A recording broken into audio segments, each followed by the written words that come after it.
Bismillahirrahmanirrahim. Elhamdülillah ve salatu ve selamu ala Resulillah. Allahumma allimna ma yenfa'una ve enfa'na bima allamtana ve zidna ilman nafi'an. Hurmatlı okuçular, biz Muhtasarul Rikoya attı kitapten sabagımızda uğulantudabız. Ötken temamızda canaza temasına jetti gele. Janaza temasına kirişken kezibizde biz ölük kantip juğulat, canını taslim kılıp jatkan adamның janında biz emnelерди kılışыбыз керек, emne kандай sözді айтып turuşubuz керек эле. Ölüktü jana kantip juabыз, kantip kepindейбиз, мына ушул тууралуу баяндадык эле. Кудайым буйруса, бүгүн ошол токтогон жерибизден баштап сабагыбызды урантабыз. Жараткан Аллахым бардыгыбызга бекем иман, пайдалуу илим bergen bolsun. Amin ya rabbal alamin. Ve salatuhu fardu kifayetin ve hiye en yukabbira ve yusniya. Thumma yukabbira ve yusalli ala nabiyyi aleyhi salatu vesselam. Thumma yukabbira ve yad'uva. Thumma yukabbira ve yusallim. Adattagınday birinci süйлөмдү sözme söz kotorup alıp, andan keyin бұл süйлөмдөгү түпкү максат эмне экендигин баяндоого жана буга тиешелүү маселелерди баяндоого киришели. Китептин жазуучусу Кудай Таала ал кишини мейримине бөлөсүн минтип айтты. Жаназа намазы кифая фарздардан. Ал такбир айтып сана окуйт. Андан кийин кайра такбир айтып пайгамбарга саллаллаху алейхи вассаламга салават айтат. Jana takbir aytıp dua kılat, jana bir takbir aytıp salam aytat deydi. Hormatlı okuçular, bu süйлөмдө bir kança maseleni bayandoo orunduu. Birincisi, janaza namazının ökümü tuuralı. Janaza namazının ökümü emne? Demek kitebimiz aytıp turganday, janaza namazı bu kifaya, farz kifaya bolot. Mına oşonduktan anı tangan adam dinden çıgat. Janaza namazı farz emes degen adam dinden çıgat. Jana oşonda ele egerde bir adamlar uşul janaza namazın okup bir bölügü okup bir bölügü okugan bolboso kalganlarının moynudan emne bolot düşöt. Anı atkarganlar erkek bi je ayal bi bul maselede emnesi yok, ayırması yok. Taktap aytkanda janaza namazını okugan kezde tek gana erkek bolso janaza namaz okulat. Erkekler yok bolsa janaza namaz okulbayt degen түшүнүк yok. Erkek yok bolsa ayalдар эле janaza namazını okup жерге бере берсе деле боло берет. Айырмасы yok. Janaza namazını kim окугандыгынын эмнеси yok, айырмасы yok. Ал эми эгерде баары аткарбай турган болсо, эч кимибиз janaza namazды окубай, жөн эле ал барып өлүктү имандуу кишини жерге берген болсок, анда баардыгыбыз эмне болот экенбиз? Күнөөкөр болобуз. Janaza namazını bir kişi de okuyuverse durus bolaveret. Janaza namazında cemaat şart emes. Cuma namaz siyaktı, ayet namazları siyaktı, cemaattın bolusu şart emes. Bir adam da ile janaza namaz okup koysa bolaveret. İkinci mesele bu dedeki janaza namazının özünün şartları var. Janaza namazda uşul şartlar tavılsa andan keyin janaza namazı okulat deydi. Alımlarımız aytat uşul şartlardan biri mına ölüktün musulman bolosu deydi. Ölgön kişi, canını jaratuucusuna tapşırgan kişi musulman boluş gerek. İmandı boluş gerek. Mına oşonduktan ateistlerge, baptistlerge, tenirçilerge, jana başkasına uşul Kudayga işenbegen, ahiretke işenbegen, paygambarlarga işenbegen, kısılası İslam dinine işenbegen adamlarga janaza namazı okulbayt. İkincisi, ölük juulgan boluş gerek. Juudan murun janaza namaz okulbayt. Birinci, ölüktü suuga alabız, juabız, andan keyin janaza namaz okulat. Janaza namazın şartlarının biri, oşol ölük toluk, je bolsam jarımı başım menen birge boluş gerek. Denenin kıskası, denesi bar boluş gerek. Denesi.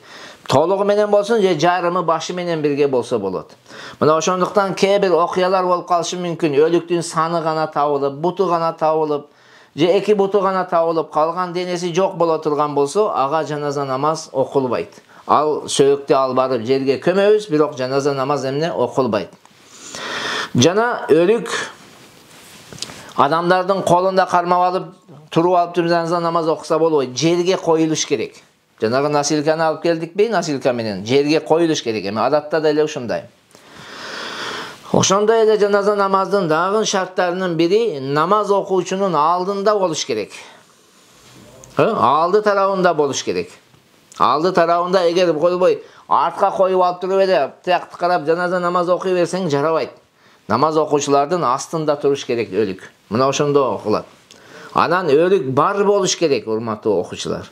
Жок нерсеге, жок өлүккө жаназа намаз окулбайт.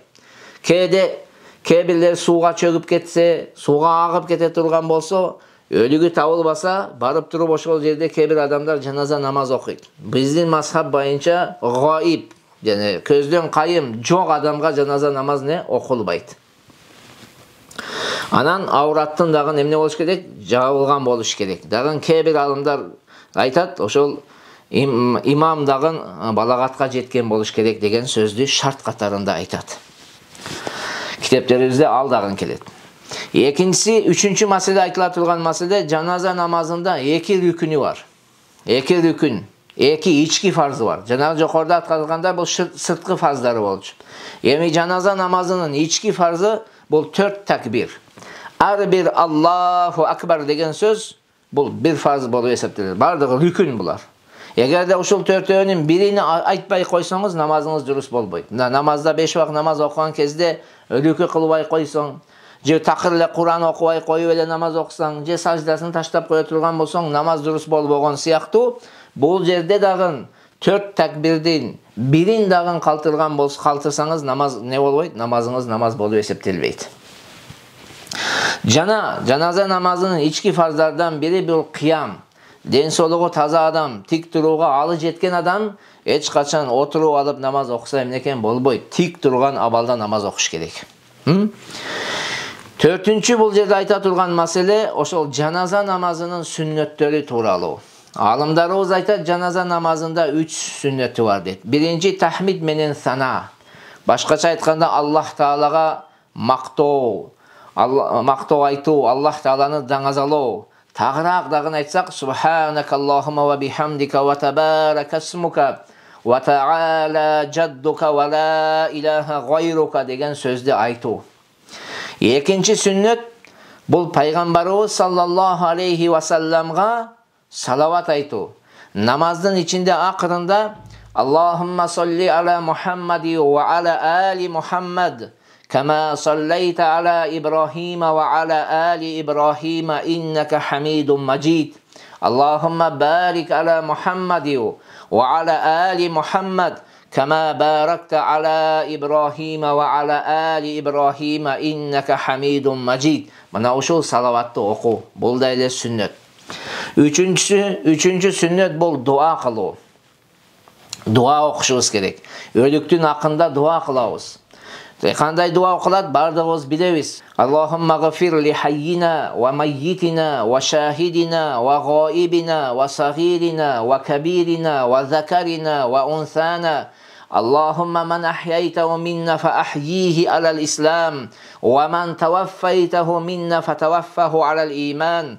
Bi rahmatika ya erhamer rahimin. Kebirler eğer de erkek bolsa tömönkü duandan koşup koyuşat. Allahumma in kana muhsinan fazid fi ihsanihi ve in kana musian fatajawaz anhu deyt. Alemi eğer de ayal dünyası algan bolsa, kız dünyası algan bolsa anda Allahumma in kanat muhsinatan fazid fi ihsaniha ve in kanat musiatan fatajawaz anha degen duanı okuşat. Mına oşul duanı okuyt. Bul janagı balagatka jetken adamlarga okula turgan dua ile.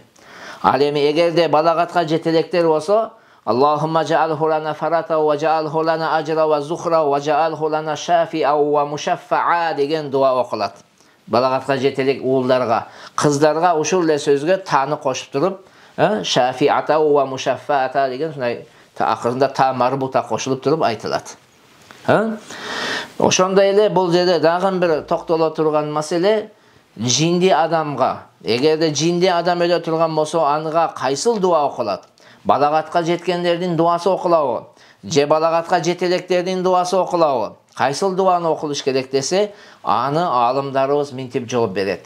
Эгерде жинди киши ошол кичинекей кезиден балагатка жете элек кезиден ушинтип чоңоюп балагатка жетип бир топ жашка барып анан өлгөн болсо, жинди абалда. Ана бул кишиге жаш балдардын дуасы окулат дейт.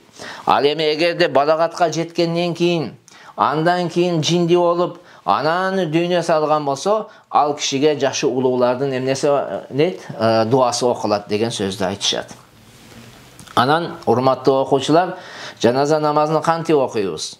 Ошол өлүк астыбызда турган дейли, коюлган, эмне кылабыз? Мисалга имам бар, имамыбыз баштайт да намазды, ниет кылдык, ниет кылганыбыздан кийин колубузду эмне кылабыз? Көтөрөбүз. Көтөрүп, имам Аллаху акбар дегенде биз дагы Аллаху акбар дейбиз. Колубуздан байлайбыз. Байлагандан кийин эмнени окуйбуз? Сана, субханакаллахумма ва бихамдика ва табарака смука ва та'ала джаддука ва ла илаха гайрука. Окуйбуз. Көтөбүз имамды. Имам ошол колу байланган абалда кайра Аллаху акбар дейт. Биз дагы имамды ушул такбирин уккан кезде биз дагы Аллаху акбар дейбиз.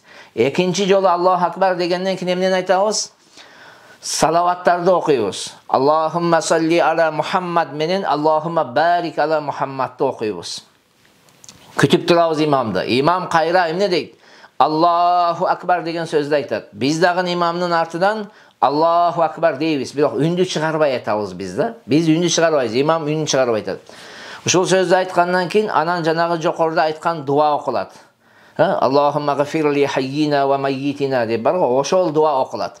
Ошол дуаны окуп бүткөнүбүздөн кийин дагы имамды күтөбүз. Имам Аллаху акбар, ассаламу алейкум ва рахматуллах деген сөздү айтат да. Биз дагы Аллаху акбар, ассаламу алейкум ва рахматуллах, ассаламу алейкум ва рахматуллах деген сөздү имамдын артынан ээрчип туруп айтабыз. Ушул жаназа намазды кыскача окулушу мына ушул, урматтуу окуучулар. Оңой эле, жеңил. Кайсыл киши бул дуаларды билбесе, салаваттарды билбесе, жаназа намазга дарат менен келген болсо, жаназа намазга турса, жөн эле ошол такбирлерди эле айтып койсун. Имам Аллаху акбар десе, бул дагы Аллаху акбар. Имам Аллаху акбар десе, бул дагы Аллаху акбар. Мына ушуну аткарып кое турганыбызда фарзды аткарып жаназа намазына окугандардын катарына кошулат. Ушундай адам жаназа намазын окуган болуп эсептелет фарздарды аткаруу менен. Анан дагы бул жерде бир басым жасап айтып кете турган нерсе, жаназа намазга келген кезде кээ бирлерибиз бут кийимибиз менен келебиз. Мына ошол бут кийим менен келген кезибизде, урматтуу окуучулар, ошол бут кийимибизге маани беришибиз керек. Эгерде бут кийимибиз жанагы рабочий кийим болуп, ал менен биз туалеттерге барып, зара жуккан болсо, башка нерсе жуккан болсо, харам нерселер, зара чачыраган болсо мисал, ал бут кийим менен келип алып туруп жаназа намазын окусаңыз, жаназа намазыңыз окугандыгыңыз дурус болбойт. Себеби бут кийимдин, кыскасы, намаз окуучунун денесиндеги бүт бардык нерсе таза болуш керек жаназа намазын окуш үчүн. Ошондуктан атайын мен бир мусулман бир тууганыма топурак салайын, мусулман бир тууганыма жаназа намазын окуйын деп баргандан кийин кийимибизге маани берели. Бут кийимден баштап бардыгына маани берип, эмне кылалы? Анан барып туруп жаназа намазын окуйлу. Ушуга маани беришибиз керек. Ушул темага байланыштуу, ушул жерге байланыштуу дагы маселелердин бири, бул өзүнү өлтүргөн кишиге дагы биз не кылабыз? Жаназа намазын окуйбуз. Бул жерсе китептерибизде келет. Ошо көп адамдар сурашат да, өзүнү өзү өлтүргөн кишиге жаназа намаз окулабы деп. Имандуу боло турган болсо биз окуй беребиз.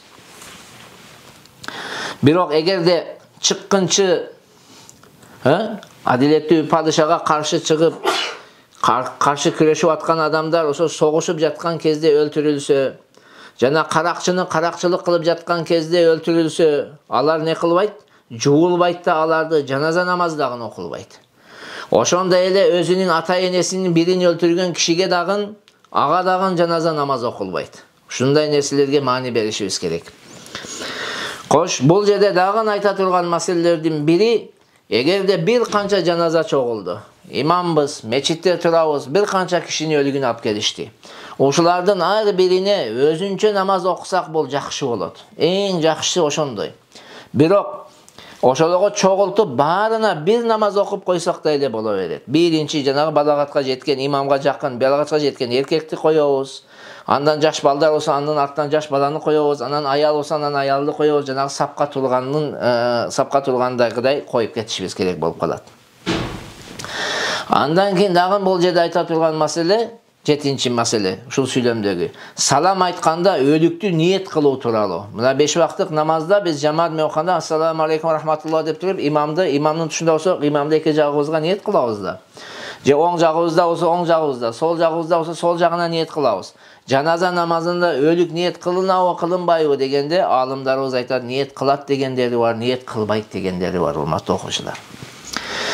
Андан кийин вала ярфаул яда илля фил аввали. Биринчи такбирде гана колду көтөрөт дейт. Кыскасы, жаназа намазга келгенде 4 жолу такбир айттыга, ошонун биринчисинде кол көтөрүлөт, башка колубуз көтөрүлбөйт. Жана ушул жерде бир эскерте кетчү нерсе, кээ бирлер такбир айтканда мындай кылат. Аллаху акбар. Аллаху акбар деп башын көтөрөт. Бул нерсе шариатта жок. Бул нерсени шариатта бидат амалдардан, нововведение, жаңылык амалдардан болот. Бул нерсе туура эмес. Жөн эле эмне кылышыбыз керек? Аллаху акбар деген сөздү айтып коюшубуз керек. Ва якумул имаму бихизаи садр. Имам өлүктүн көкүрөгүнүн тушуна турат дейт. Негизинен өлүктүн кайсыл бир мүчөсүнүн тушуна туруу бул милдет. Же башынын, же бутунун, же тизесинин кайсыл жеринин бир тушуна турсаңыз болот.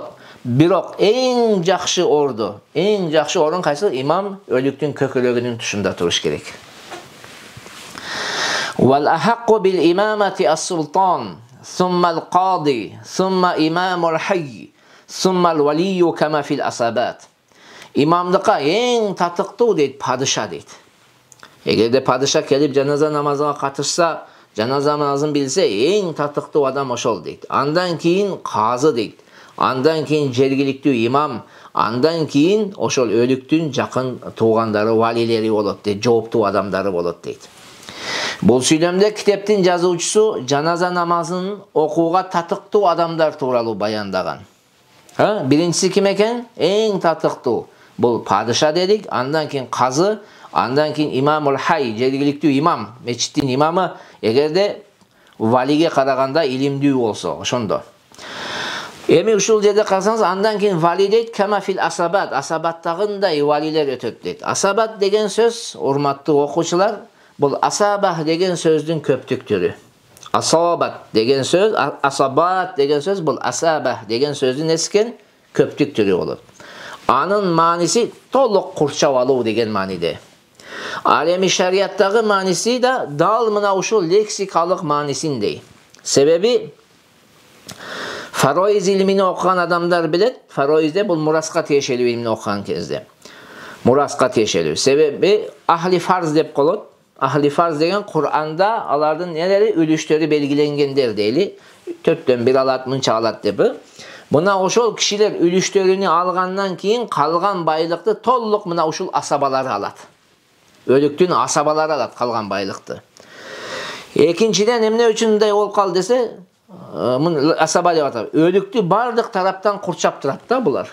Башкача айтканда, ата тараптан да, уулдары тараптан да, бир туугандары тараптан да, амекелери тараптан дагы бар го, байкелери. Бардык тараптан курчап тургандыктан буларды асаба деп коюшкан да. Жана айта кетчү нерсе, асаба ата тараптан гана болот. Муну эске алыш керек. Апа тарап кирбейт бул жерге. Анан асабалар 3кө бөлүнөт. Биринчи асабату бинафсихи деп коет. Тактап айтканда түздөн түз өзү асаба. Өзү асаба, мисалга уул, ата жана байкелер.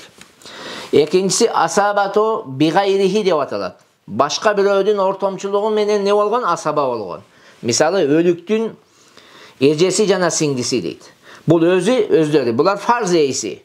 Бирок асаба болгон бир тууганы бар кезде булар дагы асабага эмне болуп кетет? Айланып кетет дейт. Фарз эйси болбой калат. Фарздан үлүш албай бул асаба болот да, ошол мурастыкка калган байлыкты алып кетет дейт. Үчүнчүсү ал-асаба ма'a гайрихи дейт. Башка бирөө менен биргеликте дегенде. Мисалга ахават. Ахаваттары, ахават банат бар ғой, ахават банат. Банат менен ахаваттары, банат кыздар менен бирге эмне болот? Бирге болгон кезде асаба болуп калат. Ахаваттары дагы ошо өлүктүн кыздары менен бирге болуп калган кезде булар да асабага кошулат. Асабага кошулат да эмне болот? Жанагы өлүктөн калган байлыктан калганыны булар бөлүштүрүп ала турган адамдардын катарына кошулат. Бирок бул жердеги максат асабадан максат. Ошол асаба бинафсихи эң биринчи айттык го. Мына ошолорду айтат бул жерде асаба бин. Алар кимдер эди? Уулу, атасы, байкелери деген сөз. Мына ошолор татыктуу болот иман болууга. Эми бул асабалар тууралуу бул жерде биз көп токтолбодук, терең токтолбодук. Себеби бул жерде биз фароиз жөнүндө сөз кылмакчы эмеспиз. Мурас жөнүндө бул жерде маселе кетип жатпайт. Ошон үчүн мындай үстүртөдөн айтып койдук. Тереңдеп кетсең мунун ичинде толтура өзүнүн пункттары бар. Ал фароиз китебинде Кудай буйруса ошол жерде келгенде анан токтолобуз. Кандай болот? Ва ясихул изну биха. Имам болууга уруксат берүүгө болот. Мындай айтканда имамдыкка акылуу болгон киши башка бир кишиге имам болууга уруксат берсе болот. Мисалга имамдыктын мен акым эле, мен өзүм өтпөй, мен өзүм устазымды өткөрдүм, же башка бир кишини өткөрдүм бар го. Бул ушундай берсе болот. Бул маселеде падыша менен казынын башка бирөөгө уруксат бергендигинде маселе жок. Туура, эч ким талашпайт. Бирок махалланын имамы, кварталдын имамы, махалланын имамы уруксат бере албайбы? Бул жерде уруксат бере албайт. Тек гана өлүктүн ээсинин уруксаты менен гана уруксат бере алат бул. Эгерде өлүктүн ээси уруксат бербесе, бул киши өзү алдынча туруп алып башканы имам коюуга укугу жок. Өлүктүн ээсинен сураш керек болот. Падыша бере алат, казы бере алат, өлүктүн ээси бере алат, бирок имам андай кыла албайт. Имам өлүктүн ээсинен уруксат алып туруп анан уруксат бериш керек. Fa in salla gayruhum yu'idul valiyyu insha'a. Эгерде аталгандардан башка киши жаназа намазын окуса, өлүктүн ээси кайра башынан окууга укугу бар. Падыша окубады. Түшүндүңүзбү? Падыша окубады, казы окубады. Анан бир башка эле бир киши окуп койсо, өлүктүн ээсинен сурабай эле. Анда өлүктүн ээси кайра башынан окуганга 100% эмнеси бар экен? Укугу бар. Өлүктүн ээси эле эмес, бул жерде падышанын дагы укугу бар. Падышадан уруксатсыз эгерде бирөө жаназа намазын окуп койгон болсо, падыша келип калса, кайра башынан окууга эмнеси бар? Укуктуу болот. Вала юсалли гайруху ба'даху. Өлүктүн ээси жаназа намазын окугандан кийин эч ким аны кайра башынан не боло албайт? Окуй албайт дейт. Бирок китептерибизде келет, падыша келип кайра башынан окуса не болот деп. Wa man lam yusalla alayhi fadufina sulli ala qabrihi ma lam yudanna tafassukhuhu. Janaza namazı okulbay kömülgön kişiге mürzösündө janaza namazı okulat. Oyubuzdun köpçülük bölügünde sası elek dep oylosok. Эми урматтуу окуучулар, бул жерде ошол сасып кеткиче окуса болот деген маанida. Жерге бердиңиз, өлүк сасый баштаганга чейин үлгүрүп, жерден мүзөдөн чыгарбай эле ошол ордунда эле жаназа намазын окусаңыз болот.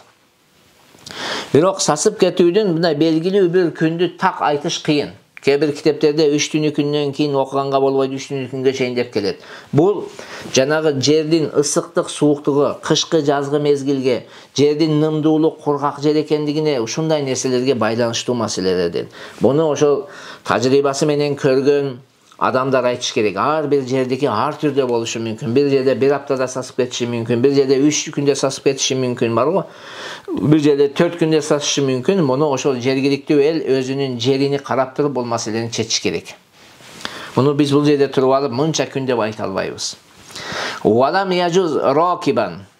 Үзүрсүз, себепсиз улоого минген абалда жаназа намазын окууга эмне экен? Окууга болбойт. Мүмкүн эмес.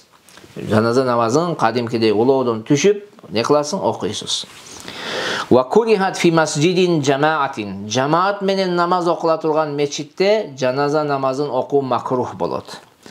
Макрух тахрими болот. Кээ бир алымдарыбыз албетте макрух тахрими дагы дешкен. Кээ бир алымдарыбыз тахрими деген. Өлүктү жанагы мечиттин ичине киргизип алып, жаназа намаз окуш тууралуу кетип баратат сөз. Ошондо киргизип алып окусак макрух болот дейт.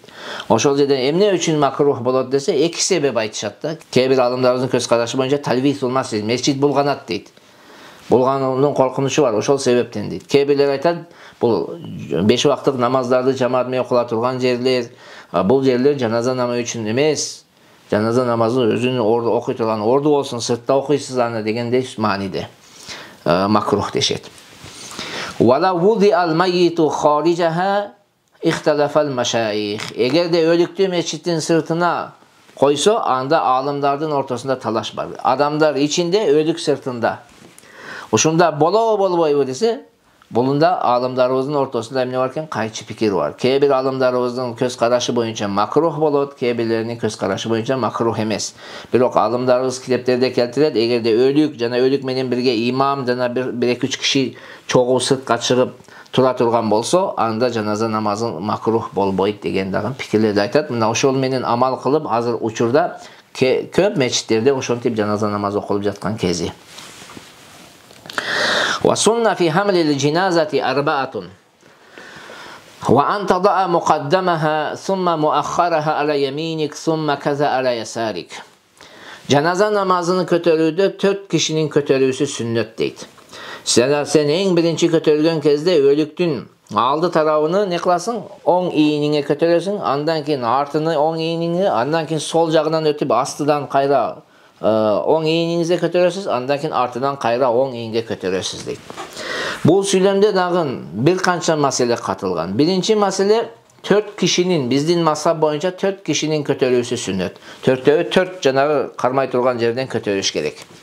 Андыктан эгерде 2 kişi көтөрсө, ортого кирип алып туруп мынтип көтөрө турган болсо, макрух болот дейт. Экинчи маселе көтөрүүдүн тартиби дагы мустахаб. Жанагы айтканыбыздай, биринчи эмне кылабыз? Оң ийинибизге өлүктүн дагы оң жагы болот, биздин дагы оң жагыбыз болот. Ушинтип көтөрөбүз. Бир 10 кадам эң азында жол басып, андан кийин артыга өтүп, кайра ошентип кармап 10 кадам, анан сол жагынан өткөндө кайра астына туруп 10 кадам, кайра артынан 10 кадам. Эми бул минимум 10 кадам. Сиз андан көбүрөөк жол басаңыз боло берет. Üçüncü маселе бул жерде сүт эмди балдар болот го, кичинекей жаш балдар. Бул жерде буларды көтөргөндө бир киши эле мындай кылып эле көтөрүп кете берсе боло берет. Буларга шарт эмес, жанагындай носилкага салып алып баруу буларга эмне эмес, шарт эмес. Ва юсриуна биха ла хабабан. Өлүктү ошол көтөрүп кетип аткан кезде силкпей, мындай булкпай, ылдам алып барышат дейт. Силкип, булкуп мындай неметип көтөрүп баруу бул макрух болот. Жөн жылма көтөрүп кетиш керек. Валмаши халфаха ахаббу. Жаназанын артынан, ошо көтөрүп кетип аткан кезде артынан жол басуу жакшы дейт. Өлүктүн оң, сол жана астынан жол басуу жакшы эмес дейт да. Артынан жол басуу эмне экен жакшы болот. Оң жагынан сол жагынан туруп албай, астына өтүп албай, артынан жол басуу алуу жакшы дейт. Себеби кокус алдыңызда болсо көрөсүз да, муктаждык болуп калса жардамбашчылыкка барып кармап жардам бере каласыз. Эгерде элдин баары алдыга өтүп кетип калса, анда макрух болуп калат. Баары өтүп кетип калса. Бул анан дагы айта турган маселе, көтөрүп кетип аткан кезде өлүктүн башы алдын тарапта болот, буттары артта болот. Башында ошол каяка көтөрүп кетип атабыз, ошол тарапта башы болуш керек. Ва курихал жулусу кабла вадиха. Өлүктү көтөрүп бардык мирзөнүн жанына. Ошол жерге жеткен кезибизде жерге коюудан мурун адамдар барып отуруп алуусу макрух тахрими болот дейт. Ал эми эге жерге коюлгандан кийин тууралуу кандай болот? Жерге койду, эми барып адамдар отура берсе болобу дегенде эки пикир келет. Кээ бир адамдарыбыз тик туруу макрух болот дейт. Экинчи алымдар айтат, көмгөнгө чейин отурбоо жакшы дейт. Макрух эмес, жакшы дейт. Отурбай карап турган жакшы болот дейт. Ушундай талаштар бар. Эми биздин доорда азыр ошол керегинче адамдар кызмат кылып көмүшөт, анан калгандары барып эмне отурушат. Ва юлахадул кабру ва юдхалу фихи мимма ялиял кибла. Кабыр лахат кылып казылат. Жана өлүктү кабырга, кыблага жакын тараптан киргизилет дейт. Бул сүйлөмдө эки маселе баяндалган. Биринчиси кабыр казуу тууралуу. Демек кабырды лахат кылып казуу бул сүннөт. Биринчи мындай коридор кылып казабыз, анан кыбла таманга ушундай каптарынан оюп киребиз бар го. Мына ушундай сүннөт. Албетте эгерде ошондой казууга мүмкүн болсо, кээ бир жерлер жумшак, таштуу болгондон мындай капталынан казып кирүүнү кыйын болот. Андай жерлерде жөн эле неме казылат, жарма деп коет. Ошентип мындай казып түшөбүз, кайра ичине дагы бир казып тереңирээк түшөбүз. Жана анын тереңдиги канча болсун десе, белге чейин болсун дейт. Бирок канча терең болсо дагы ошончо жакшы. Белге чейин, көкүрөккө чейин ушундай тереңирээк болгону жакшы болот. Экинчи бул жердеги маселе өлүктү коюу тууралуу. Кантип коет десе, ушул өлүктү алып келген кезде кыбылат мирзө да мына ойлоңуздар, мына ушул парта мирзө. Мына жер тешик. Эми өлүктү деп мынанын үстүнө коюп туруп, анан ушул жерден алып, анан киргизиш керек деген сөздү айтышат. Бизде антип антсек кыйынчылыкка учурап калабыз. Кыйынчылыкка учурагандыктан бизде мынтип айландырып келет да, бер жактан анан буту менен сүзүлүп эмне кылат? Киргизишет өлүктү. Ва якулу вадиуху бисмиллахи ва ала миллати расулиллахи. Мына ошол жерге барган кезде коюучу киши, ошол өлүктү коюп жаткан киши бисмиллахи вадa'нака ва ала миллати расулиллахи салламнака деген сөздү айтат. Эгер аялды коюп аткан болса, анда бисмиллахи вадa'наки ва ала миллати расулиллахи салламнаки деген сөз айтат. Коюучу айтат. Бизде кээ бирлер билбей эле сырттан эле кыйкыра беришет да. Аны эмес, ошол коюп жаткан адам айтыш керек. Ва юваджаху илал киблати. Кыблага жүздөнтүлөт. Башкача айтканда, оң капталы менен кыблага жүздөнтүлүп жаткырылат. Мындай чалкасынан жаткырып эле жүзүн буруп койбойт. Оң капталы менен эмне кылат? Жаткырыш керек. Мунун ушул оң капталы менен жаткыруу тууралуунун өкүмү кандай дегенде эки пикир келет. Кээ бир алымдарыбыз сүннөт десе, кээ бирлери важип дегендери дагы бар. Ошондуктан урматтуу окуучулар, бул нерсени жеткизишибиз керек. Бизде бетин гана буруп коет, андай эмес. Кээ бир адамдар юваджаху десе, ошо бет, максат бет деп бетин эле кайтарып коюшат экен. Андай эмес. Бул жердеги максат кадимкидей капталы менен кыбла таманга жүздөнтүп жаткырууду айтат. Бул сүннөт амал. Ва юхаллул уqдату. Эми ошол жерге коюлгандан кийин эки жактагы байланган, жана башында айтпадык, ачылып кетүүнүн коркунучу болсо, эки тараптан байлап коебуз деп. Мына ошол жиптер чечилет. Ва юсаввал лабину вал касаб дейт. Ошол жерге барган кезде анан жанагы өлүктү коюдук, жиптерди чечкенден кийин жанагы лахаттын оозуну кам кыш менен, камыш менен тосулат. Ал жерге кымбат баа нерселерди коюлбайт. Азыр айтылат төмөндө. Ва юсаджа кабруха ла кабруху. Аялдын кабырын эмне кылат? Парда менен тосуп турушат дейт. Эркектикин эмес. Мындай аялды алып келип жерге берген кезде, ошол лахатка киргизген, алып коёюн деген кезде ушундай үстүнөн бир парданы тартып турасыз, тосуп турасыз. Сыртта тургандарга көрүнбөсүн. Ушундай тосуп турабыз аялдыкына. Мунун өкүмү, ушул тосуп туруунун өкүмү эмне десек, бул тууралуу 3 көз караш керек. Кээ бир алымдарыбыз мустахаб дейт, ушундай тосуп туруу. Кээ бир алымдарыбыз важип дейт. Кээ бир алымдарыбыз мындай деп айтат. Эгерде оюдун көпчүлүгү боюнча, сиздин пикириңиз боюнча денесинин көрүнүп калуусунун коркунучу болсо, анда важип болот дейт. Ал эми эгерде денесинин ачылып калышынын коркунучу болсо, анда мустахаб болот дейт. Айтор аялдыкы ушундай не кылат экен, жанагы лахаттын оозуну тосконго чейин эмне туруш керек? Жанагыдай жаап турабыз, лахаттын оозуну тоскондо анан кылабыз, парданы токтотобуз, алабыз. Ва куриха лажуру вал хашаб. Пышыккыч жана тактай менен тосуу эмне болот? Макрух болот дейт. Ал жерге дүйнөнүнгө иштете турган, дүйнөнүнгө зыйнаты үчүн болгон нерселер колдонулбайт.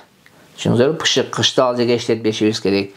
Тактайларды ал жерге иштетпешибиз керек. Мына бизде кээ бир жерлерибизде ошол мирзөгө бар дубарестерди куруп салат. Бул исрапкерчилик, бунун эртең акыретте жоопкерчилиги бар.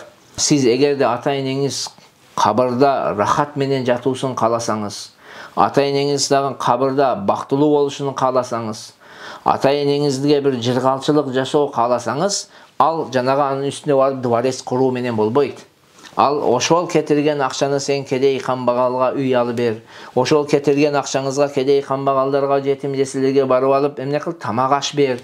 Ошондой муктаж үй бүлөлөргө жардам берсең, дарыланып аткан кишилер бар, акча таппай дарыланууга, ошолорго алып барып берип, алар дарыланып, алар жашооуна себепчи боло турган болсоң, мына ошондо сиз ата-энеңизге чоң пайда берген болосуз. Агайыныңызга чоң пайда берген болосуз. Дубарес кылып койсоңуз да эле, анын өлүктүн анын астыга жаткан кишиге такыр пайдасы тийбейт. Ошон үчүн адам баласы бир ишти кылардын астында кичине ойлонуш керек. men qanday ish qilsam uşul ölgön kişiге пайдасы жетет. Qaysı iştin пайдасы бар? Пайдалуу. Мына ушул нерсени ойлонуш керек. Мен күмбөз куруп койсом эле, бир үй куруп койсом эле, жана кымбат баат таштарды алып келип жаткырып койсом эле, кафел кылып, бар го? Ошол менен ал бактылуу болуп кетеби? Жок, ал бактылуу болбойт. Тескерисинче ал исрафкерчилик, ал туура эмес. Ал жерге бул нерсенин пайдасы тийбейт. Ал жерге Kur'an okutasız soğubunu bağışlayısız paydası tiyet. Zikir kılıp soğubunu bağışlayısız paydası tiyet. Kayrım sadaka kılıp soğubunu bağışlayısız paydası tiyet. Mına uşunda işleri körlük kılışımız gerek. Ve yuhalut turab. Emi kıskası o. Cenab-ı Rahatın ozu javılgandan keyin toprak salınat. En azında 3 yolu toprak salıp koyup bul mustahab bolot. Ne deybiz? Başı jagıdan turup minha halaknakum. Bir taştayız ve fiha nu'idukum kayra taştayız ve minha nukhrijukum taratan ukhra deb 3 yolu taştayız. Bu en azında. Şunday anan kömüp atkan kezde oşol mürzödөн özüdön çıkkan topraktan aşıkça toprak alып kelip alıp koşu bu jakşı emes amallardan makruh bolot. Sırttan koşboşubuz gerek. Wa yusannamul qabru mürzönü töөнүн өркөчүндөй эмне кылат бир чыканак же андан кичинерээк бийигирээк кылып эмне кылат көтөрүп коюшат да мындай неме балык жоон деп коет го ушундай узун кылып төөнү өркөчүндөй кылып бийиктигини ошондой тосуп коюшат 4 бурчтук кылып коюп койбуз да кээ бир китептерде ушундай кылууду дагы эмне деп дагы келген важип деп дагы келген ал эми тарбий кылып мындай 4 бурчтук кылып коюу ал макрух болот биздин мазхаб боюнча. Ошон үчүн төөнүн өркөчүндөй кылып мындай узун балык жоон кылып эмне кылабыз? Мүздөнү топуракты үйүп коебуз. Мына ушул жерде сабагыбыз бүттү. Жараткан Аллахым бардыгыбызга туура түшүнүк берсин. Ассаламу алейкум ва рахматуллахи ва баракатух.